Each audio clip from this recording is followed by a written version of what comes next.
Hello and welcome to ESL Listening Practice. It's great to be here. We're here to give you practical, actionable advice. Stuff you can start using the moment this is over to really transform the way you speak. That feeling of being stuck. Yeah. In the world of language acquisition, we call this the intermediate plateau. And it's a very real thing. It's a scientifically documented phenomenon. Yeah. And honestly, it is a very frustrating place to be. It really is. I think it's important to contrast it with, the beginner experience. When you're a beginner, everything is new. Every single day gives you this tangible proof of success. Right. You learn apple. You learn dog. Right. You learn run. You go from knowing literally zero to knowing something. And that learning curve is so steep and it feels amazing. It's exhilarating. Yeah. But when you hit that intermediate level, that B2 level, the visible progress just slows down. I mean, it slows to a crawl. It really does. You can communicate your basic needs, sure, but you don't feel fluent. You don't feel like yourself when you're speaking. No. And the natural reaction for most motivated learners, and I know everyone listening to this is motivated, is to just work harder using the old methods. The same old methods that got them there in the first place. Exactly. They think, okay, I'm stuck, therefore I just need more words. Oh, absolutely. I see this behavior all the time with my students. It's the classic brute force strategy. Mm-hmm. The long vocabulary list, you know the one. You sit down with a brand new notebook, or maybe you open up a flashcard app on your phone, and you make a promise to yourself. A little contract. A contract. Well, Okay, today is the day I'm going to learn 20 new words. You write them down, you look up the definitions, maybe you even translate them directly into your native language to make sure you got it. right. You drill them. You just try to force feed these 10 or 20 words into your brain all at once. And we have to admit, in that moment, it feels fantastic. It feels incredibly productive. Oh, totally. You look at that list at the end of the day and you think, wow, look at me. I'm a machine. I learned 20 words today. It gives you that sense of accomplishment. It really does. But it's a false sense of accomplishment. It feels like productivity, but it's often, a mirage. It gives you that little dopamine hit of success in the short term. But what happens next? Well, let's be brutally honest about what happens 3 days later or a week later. You find yourself in a real conversation. Or you're trying to write an important email for work. Yes, and you try to reach for one of those 20 words you learned, and what happens? It's just gone. It has evaporated. Or, and this is almost worse, it's there, kind of hovering at the edge of your mind. The tip of the tongue feeling, it's so frustrating. So frustrating. You could almost taste it, but you just can't grab it. Or maybe you remember the word itself, but you suddenly realize you have absolutely no idea how to put it into a sentence correctly. Yes. You know what it means when you read it, but you can't produce it. That's the inevitable crash that follows the sugar high of the vocabulary list. It's that painful sensation of knowing a word passively, but being totally unable to access it actively. That is really the worst feeling. It's like having a toolbox that's fully stocked with amazing tools, but the box is locked and you've lost the key. Great analogy. You know the tool is in there, but it is completely useless to you when you need it. And this brings us to the core argument we want to make today. Mm-hmm. If you are feeling this frustration, if you are feeling this blocking sensation when you try to speak, I really want you to hear this.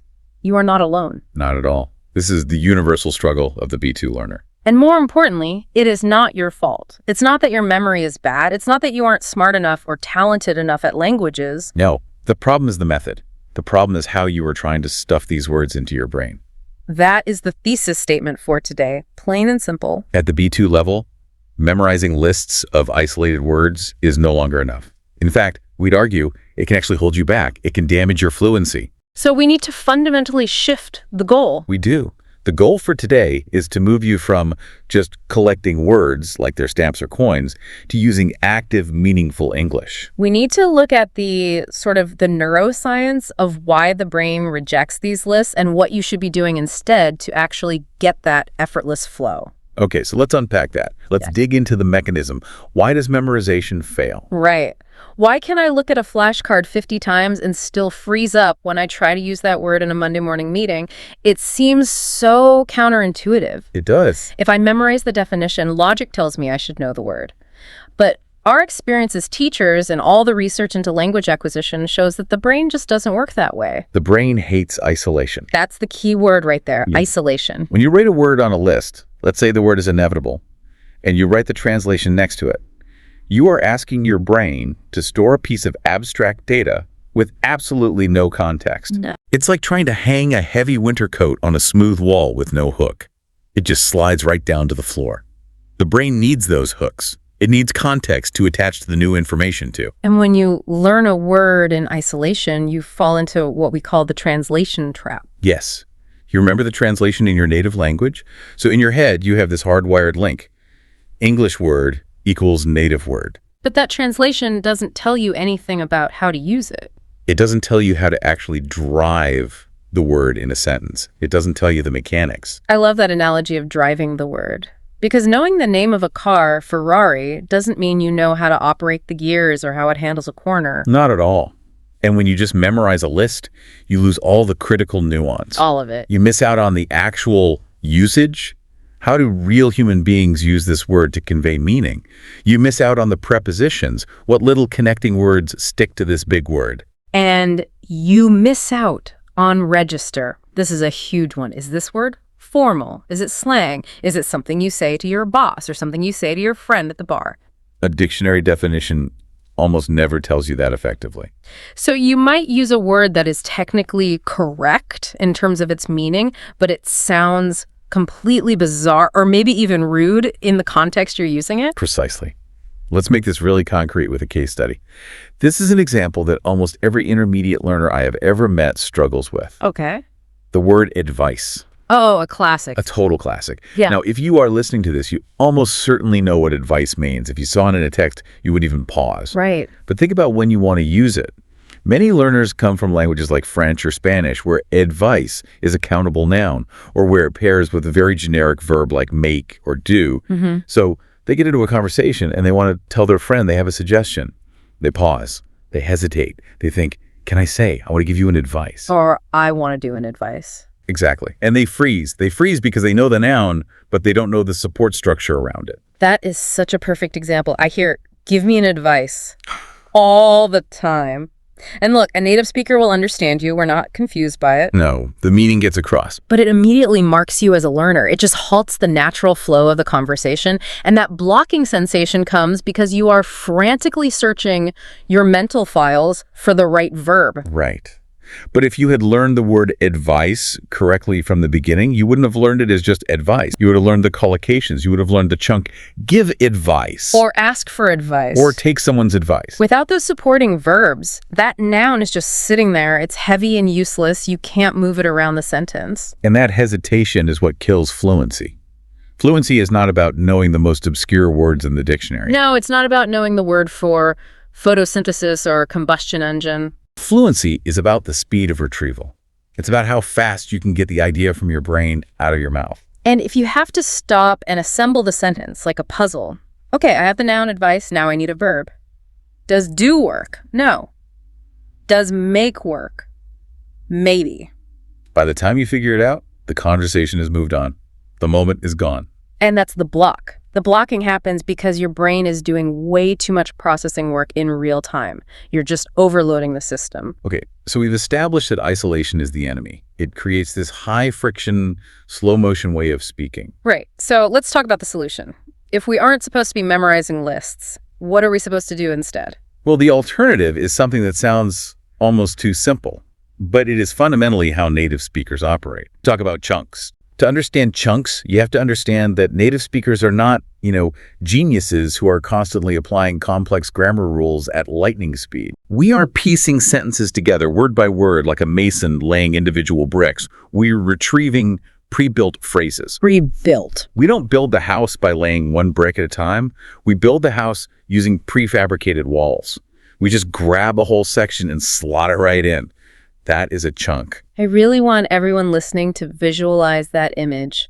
Building a wall brick by brick takes forever, right? And if you place one brick just slightly wrong, the whole wall looks weird and unstable. Exactly. But if you have a pre-made panel, you just lift it and place it, boom, done. Let's apply this to another word to see how it works. Let's take the word decision. Okay. A typical learner puts decision on a flashcard. They memorize the definition, but then they want to use it. And the problem starts. In many languages, you take a decision. In others, you do a decision. In English, we make a decision. If you only learn the word decision, You are now stuck guessing which verb to use. And if you guess wrong and say do a decision, it just sounds off. It breaks the immersion for the listener. But if you apply the chunking method, you never learn the word decision by itself. You just ignore the isolated word. So what do you learn instead? You learn the chunk. Make a decision. You treat make a decision as if it is one long word. You don't analyze the grammar. You don't ask why it's make and not do. You just accept it as a single unit. You just accept it. But we can go even bigger than that. You can learn the chunk, a difficult decision. Yeah. Now you've got an adjective attached. Or, and this is the best of all, you can learn a full sentence chunk like, I haven't made a decision yet. That is so powerful. Think about that sentence for a moment. I haven't made a decision yet. That is a grammatically complex sentence. It really is. You have the present perfect tense, haven't made, you have the noun, you have the adverb yet at the end, which dictates the negative structure. If you try to build that sentence from scratch using grammar rules, you have to think about auxiliary verbs, past participles, word order. I mean, it's a nightmare to do in 2 seconds while someone is waiting for your answer. Impossible. But if you learn it as a chunk, as a single unit of sound, you don't think about the grammar at all. You just say it. It just comes out fully formed. I haven't made a decision yet. It just rolls right off the tongue.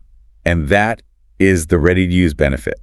It massively reduces your cognitive load. Cognitive load, let's explain that. It's just a fancy way of saying brain power.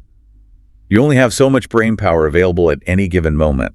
If you're using 90% of your brain power to search for verbs and prepositions and grammar rules, You only have 10% left to focus on what you actually want to say. Your message, your personality, your emotion. but if you rely on chunks, the grammar's pre-calculated, it's automatic. You free up all that brain power to actually communicate. And this is the secret. This is the secret to the speed and the fluency that B2 learners are so desperate for.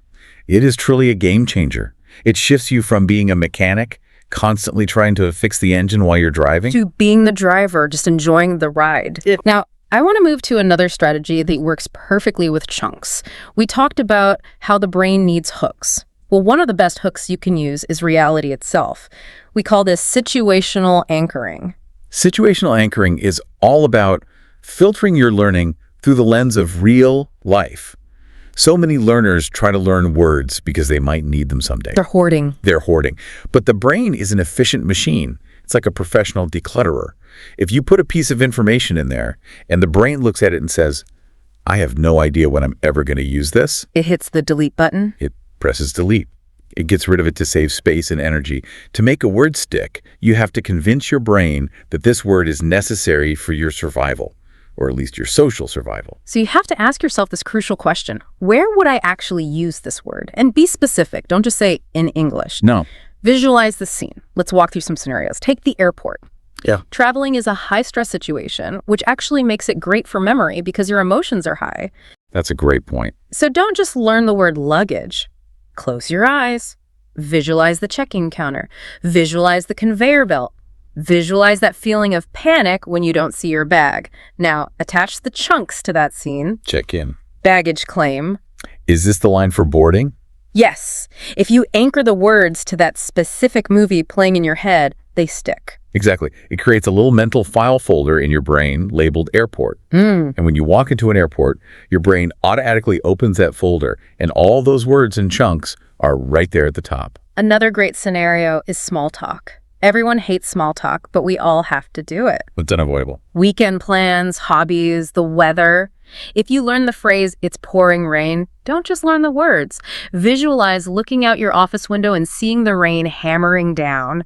Connect it to a sensory experience. Or think about your work environment, meetings, emails. I'll get back to you on that. That's a fantastic chunk. A lifesaver. Visualize your boss asking you a really hard question and you saying calmly, I'll get back to you on that.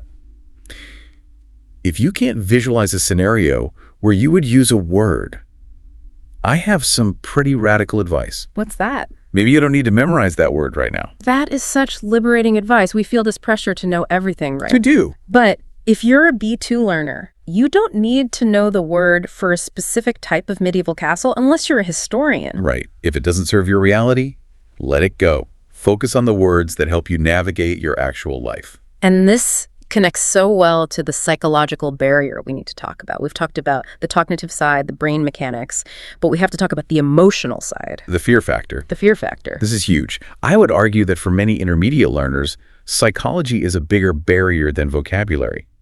It's the fear of being wrong. Yes. It's the fear of using the wrong preposition or the wrong verb tense. And this fear causes learners to just stop speaking entirely. They would rather say nothing than say something imperfect. Exactly. They are chasing perfection, but they should be chasing clarity. Perfection versus clarity. I love that distinction. Let's be real for a second about what native speakers actually want from a conversation. Okay. I think learners have this idea in their heads that native speakers are like walking grammar police, just holding a red pen, ready to mark down every single mistake. But that is not true at all. Not even close. Think about when you speak your native language and a non-native speaker talks to you. Do you judge their grammar? No. I'm just so impressed they're trying. I'm just listening for the message. I'm trying to understand what they want. Precisely. Native speakers expect confidence and effort. They do not expect perfect grammar.